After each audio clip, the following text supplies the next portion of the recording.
The Brazen Bull.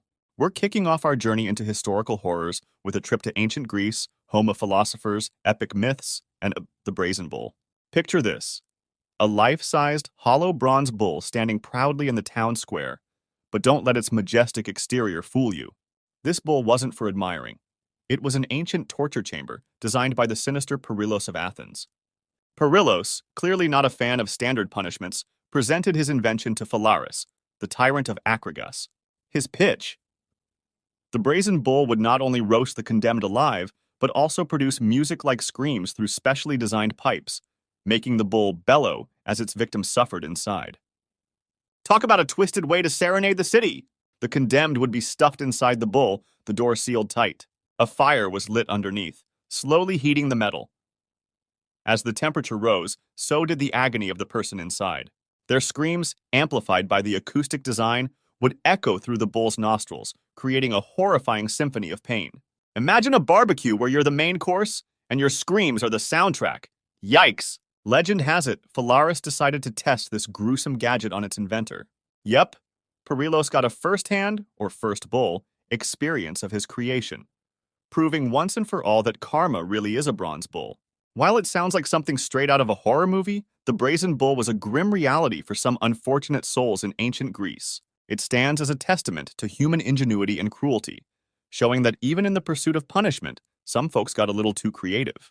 Flaying skin-deep horror. In the ancient world, the Assyrians were known for their impressive empire, but also for their brutal punishments. Among their grisliest methods was flaying. Picture this: you've committed a serious crime, or perhaps you're an enemy of the state. Instead of a quick death, you're in for an excruciating process that makes a sunburn seem like a day at the beach. Flaying involved removing the skin from a living person, starting from the feet and working upward. Each slice of the knife peeled away layers of skin, exposing raw flesh and nerves. This method wasn't just about the physical pain, it was a psychological torment too. The slow, methodical process ensured the condemned felt every agonizing moment. The Assyrians weren't shy about their macabre handiwork. They often displayed the flayed skins on city walls as a warning to others. Imagine walking past these ghastly tapestries on your way to the market, a daily reminder to stay on the right side of the law. It's a wonder they didn't develop a line of stay-in-line motivational posters featuring their gruesome displays. Flaying wasn't just a punishment, it was a message. It declared the power and ruthlessness of the rulers, ensuring that everyone knew who was in charge. If fear were an art form, the Assyrians were its master sculptors. The guillotine! Off with their heads! The French Revolution, a time of political upheaval, dramatic social change, and of course, the guillotine. This notorious device became the symbol of swift justice and even swifter decapitation. Unlike the elaborate tortures of other methods, the guillotine was all about efficiency.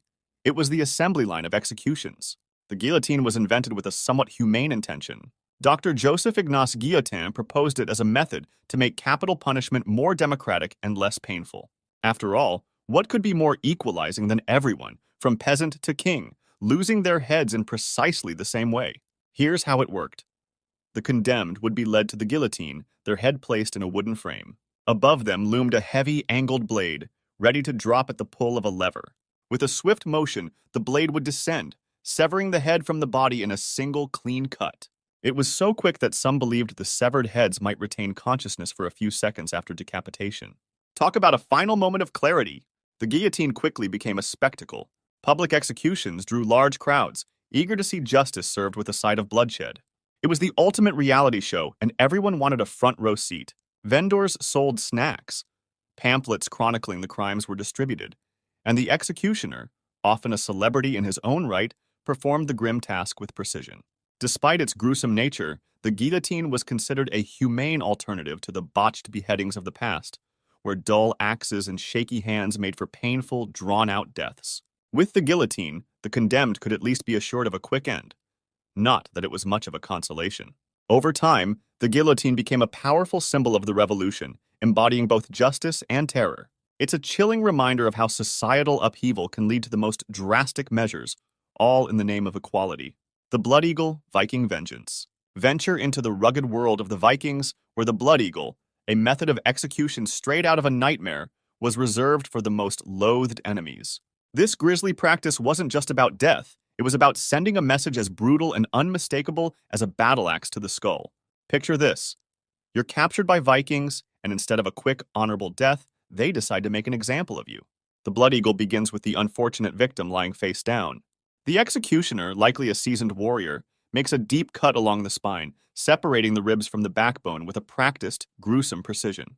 This alone is enough to make anyone shudder, but the Vikings weren't done yet. Next, the executioner pulls the ribs outward, creating the appearance of wings, hence the name Blood Eagle.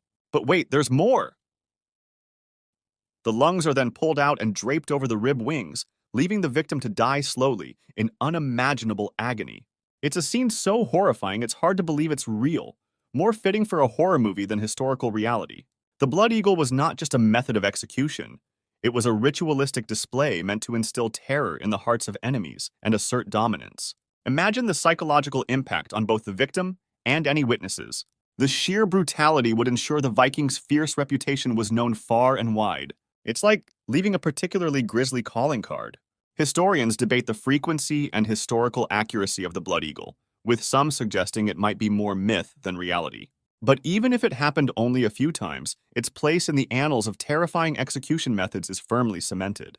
Crucifixion, the ultimate cross to bear. Step into the ancient world of Rome, where crucifixion was the gold standard for painful public executions. This infamous method wasn't just a way to end a life. It was a prolonged spectacle of suffering designed to deter any would-be troublemakers. The Romans sure knew how to make a point, quite literally, with nails and a cross. The process began with a brutal scourging, where the condemned was whipped with a flagrum, a device designed to tear flesh and leave deep, bloody welts. Already weakened and in excruciating pain, the victim was then forced to carry the heavy crossbeam to the execution site. Imagine dragging a massive wooden beam while your back feels like it's been through a meat grinder. Once at the site, typically a hill for maximum visibility, the condemned was stripped of clothing, further adding to the humiliation. Then came the nailing, large iron spikes driven through the wrists and feet, securing the person to the cross. The cross was then hoisted upright, leaving the victim to hang, suspended by their own weight. Breathing became a torturous effort, each gasp requiring painful shifts in position. Death by crucifixion was a slow process, often taking days. Victims would succumb to a combination of exhaustion, dehydration, and asphyxiation.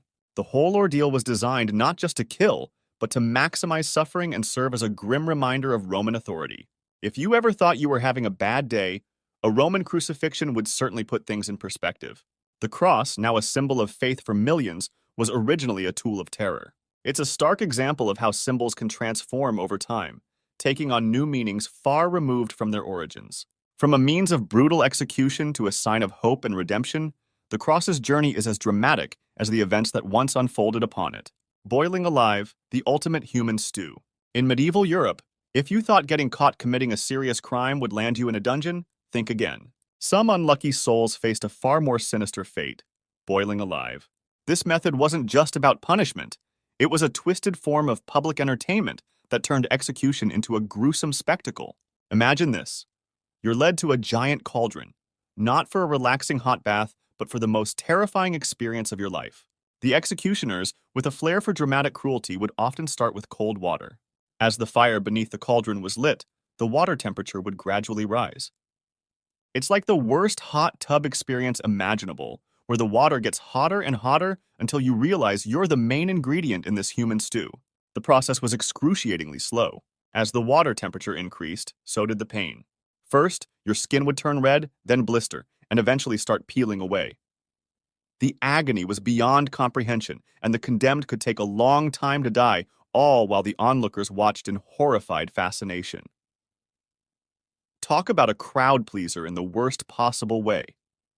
Boiling was often used for crimes deemed particularly heinous, like poisoning, which was considered a cowardly and insidious way to kill. The logic was that a slow, painful death was a fitting punishment for those who caused suffering through deceit.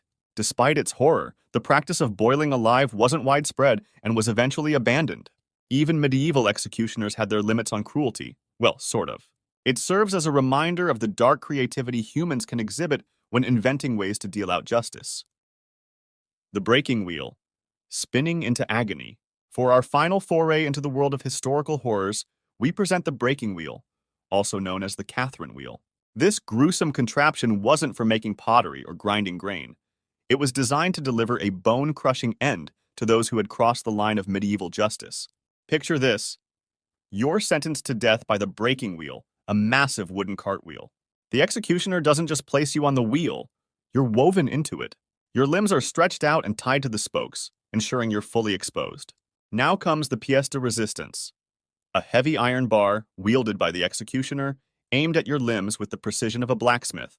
Each swing of the bar is meant to break bones, turning your arms and legs into a jigsaw puzzle of shattered fragments. The goal was not a quick death, but a prolonged, agonizing ordeal. The executioner would carefully avoid striking the vital organs, ensuring that you remained alive and conscious for as long as possible. The broken bones would be interwoven through the spokes of the wheel, leaving you contorted in a macabre display of human suffering. It was like a medieval art installation, except much more painful. This wasn't just a punishment, it was a public spectacle. The wheel, with its human cargo, was often hoisted upright or displayed on a pole for all to see. The sight served as a stark warning to anyone thinking of committing similar crimes. It was a reminder that medieval justice didn't just want to end your life. It wanted to make a terrifying example of it. The breaking wheel was particularly popular in France and Germany, where it was reserved for the most serious offenses, like murder and high treason. Over time, as more humane methods of execution were developed, the wheel fell out of favor. But its legacy as one of the most brutal forms of capital punishment remains etched in the annals of history.